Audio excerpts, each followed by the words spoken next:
فأنا ناصح لإخواني بالصدع بالحق تبيض وجوههم. السكوت في مسألة الحزبية يضرها، فاصدع بما تؤمر وأعرض عن المشركين. سلامي على دماج ورجالها والشيخ يحيى ودار العلم يا سلام. بسم الله الرحمن الرحيم. الحمد لله والصلاة والسلام على رسول الله وعلى آله وصحبه ومن والاه.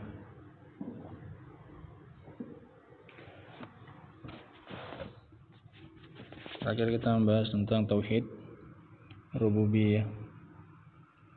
Pengertiannya apa, Pak? Nah, ifradullah fi umurin salasah fil khalqi wal mulki wat tadbir. Dalil untuk khalq dan tadbir. Ala lahul khalq wal amru huwa at-tadbir. Kemudian dalil untuk al-mulk. Nah, kita lanjutkan. Qala al-mu'allif rahimahullahu ta'ala, fa in qulta, kalau kamu mengatakan atau ada yang mengatakan, kaifa tajma' baina ma qararta wa baina isbatil khalqi li ghairillah, bagaimana kamu mengkompromikan, menyatukan antara apa yang engkau katakan bahwasanya satu-satunya yang mencipta adalah Allah. Tadi kita katakan bahwasanya tauhid rububiyah adalah mengesahkan Allah dalam hal penciptaan. Artinya kita meyakini hanya Allah satu-satunya yang mencipta. Bagaimana engkau mengkompromikan antara ucapanmu ini dengan penetapan penciptaan untuk selain Allah Subhanahu wa taala? Mislu qaulihi ta'ala, seperti firman Allah Ta'ala, fatabarakallahu ahsanul khaliqin, maha agung Allah sebaik-baik pencipta. Berarti di sana ada pencipta yang selain siapa? Allah. Hanya saja Allah yang sebaik apa? Pencipta yang paling baik Allah. Berarti di sana ada pencipta selain siapa? Allah dari ayat ini dalam surat Al-Mu'minun ayat 14. Wa mithlu qaulihi sallallahu alaihi wasallam fil musawwirin, dan juga seperti sabda Nabi sallallahu alaihi wasallam tentang para penggambar, yuqalu lahum ahyu ma khalaqtum, dikatakan kepada mereka nanti pada hari kiamat, hidupkanlah apa yang kalian ciptakan. Berarti ini menunjukkan ada pencipta selain siapa? Allah. Bagaimana? Tadi kita katakan bahwasanya tauhid rububiyah meyakini Allah satu-satunya yang mencipta. Ternyata dalam ayat, dalam hadis ditetapkan ada pencipta selain Allah Subhanahu wa taala. Wa mithlu qaulihi ta'ala fil haditsil qudsi, dan seperti sabda Nabi dalam hadis qudsi, wa man azlamu mimman zahaba yakhluqu ka khalqi, dan tidak ada yang lebih zalim daripada orang yang menyengaja mencipta seperti ciptaanku. Ini pada para tukang gambar. Dikatakan oleh Allah mencipta seperti ciptaanku. Berarti di sana ada pencipta selain Allah.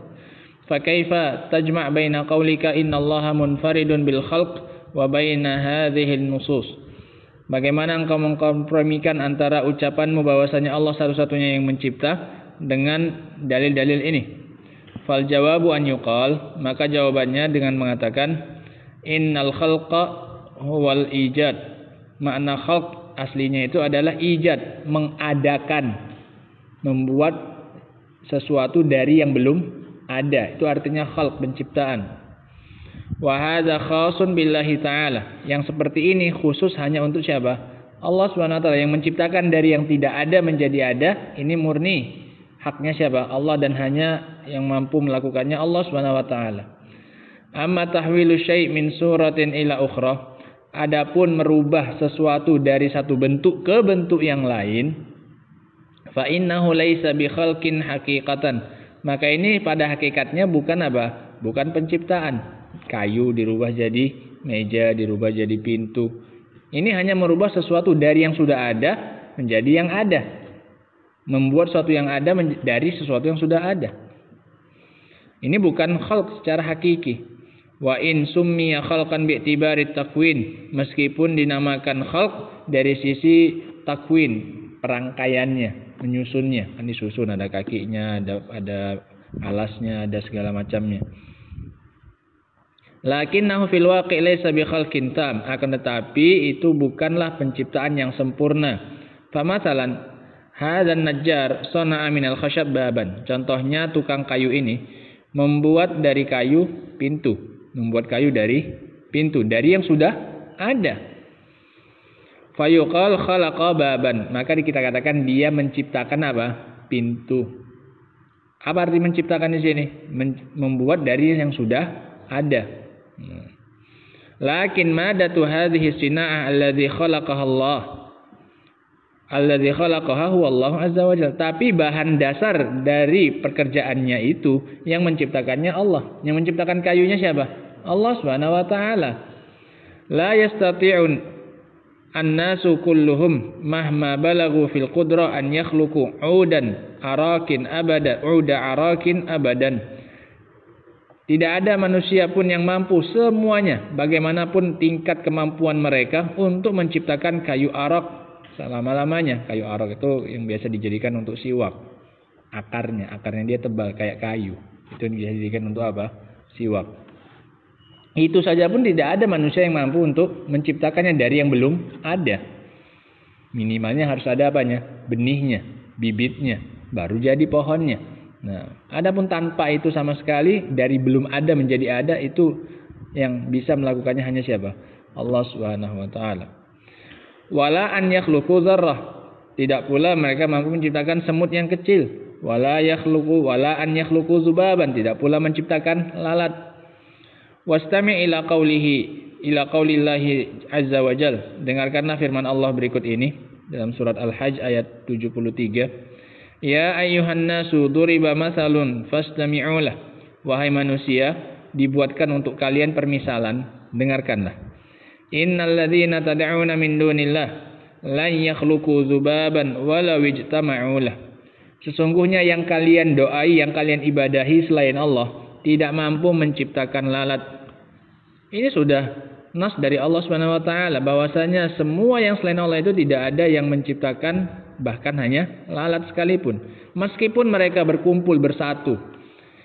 Wa in yaslubhumuz dzubabu syai'an la yastanqidhuhu min. Kalau seandainya lalat itu mengambil sesuatu dari mereka, nasinya atau apanya lah, satu rambutnya diambil oleh lalat, niscaya mereka tidak akan mampu menyelamatkannya dari lalat tersebut. Diambil lagi mampu tidak? Dikejar, enggak sanggup. Dha'ufat talib wal matlub, sungguh lemah yang mencari dan yang dicari. Yang beribadah lemah, yang diibadahi pun apa? Lemah. Alladzina ismu mausulin. Alladzi dalam ayat itu adalah isim mausul. Yashmalu kullu ma yud'a min dunillah min syajarin aw hajarin wa basharin wa malakin wa ghairihi. Mencakup semua yang diibadahi selain Allah, dari pohon, batu, manusia, malaikat dan yang selainnya. Kullul ladzina yad'una min dunillah. Semua yang mereka doa itu, yang selain Allah Subhanahu wa taala, lan yakhluqu dzubaban walau ijtama'u lah. Tidak mampu menciptakan seekor lalat pun meskipun mereka bersatu. Walau infarada kullu wahidin bidzalik lakana ajzuhu min bayyi aula. Kalau mau bersendirian terpisah, berusaha menciptakan sendiri-sendiri, ya lebih-lebih lagi tidak mampu. Berkumpul saja mereka, bersatu saja mereka tidak mampu, apalagi sendiri-sendiri. Wa in yaslubhumuz dzubabu syai'an la yastanqidhuhu min hatta alladzina yad'una min dunillah law salabahumuz dzubab syai'an. Sampai-sampai yang mereka ibadahi itu selain Allah, kalau diambil sesuatu oleh lalat itu dari mereka, mastata'u wa yastanqidhuhu min hadzal dzubab ad-dhaif. Niscaya mereka tidak mampu menyelamatkannya dari lalat yang lemah ini. Wa kadzalika walau waqa'a dzubab ala aqwa malikin fil ard wa massa min tibih la yastati hadzal malik an yastakhrija at-tib min hadzal dzubab. Kalau seandainya jatuh lalat tersebut atau hinggap kepada malaikat atau raja yang paling kuat di muka bumi ini, wa massa min tibih, dan menghisap apanya? Minyak wanginya. Dia nempel ke botolnya kemudian dihisapnya. Maka raja tersebut, ini raja paling apa ini? Kuat sedunia. Maka raja tersebut tidak akan mampu untuk mengeluarkan minyak wangi tersebut dari mana? Dari lalat itu. Nah, itu tip. Ya udah lari lah, mana bisa lagi dikejar kemudian dikeluarkan disedot lagi mana yang dihisapnya tadi. Nah, padahal cuma apa yang ngambil? Hanya seekor lalat. Wa kadzalika law waqa'a 'ala ta'ami, begitu pula kalau dia hinggap di makanannya, kemudian dia bawa sedikit, mana terkejar kita. Nah, atau kalau mau kita yang lebih nyata, nyamuk lah yang paling sering. Nah, berapa sering nyamuk menggigit kita, tapi yang paling kita bisa pukul kembali itu pun belum tentu darah yang dari kita, banyak kan yang apa? Yang lepas. Nah, yang kita ketika tidur atau yang lain-lainnya. Wa kadzalika law waqa'a, itu pun ya dimatikan apanya? Nyamuknya, bukan dia apa ya? Disedot kembali, dikeluarkan kemudian dimasukkan kembali. Enggak ada yang bisa. Ya kan? Paling apa? Ya udah habis sudah darahnya. Ya nyamuk-nyamuknya dibunuh. Faidan Allahu azza wa jalla huwal khaliqu wahdah. Kalau begitu maka Allah lah satu-satunya yang apa ini? Mencipta. Nah, sehingga ini cara mengkompromikannya, bahwasanya yang Allah katakan mencipta itu adalah maksudnya membuat sesuatu dari yang sudah apa? Ada. Membuat sesuatu yang baru dari yang sudah ada. Itu artinya pencipta. Adapun menciptakan sesuatu dari yang belum ada, ini hanya haknya siapa? Allah Subhanahu wa taala, dan diyakini hanya Allah yang mampu melakukannya. Adapun selain Allah maka tidak mampu. Ini maknanya wallahu taala alam bisawab. Subhanakallahumma bihamdika asyhadu an la ilaha illa anta astaghfiruka wa atubu ilaik. Walhamdulillah.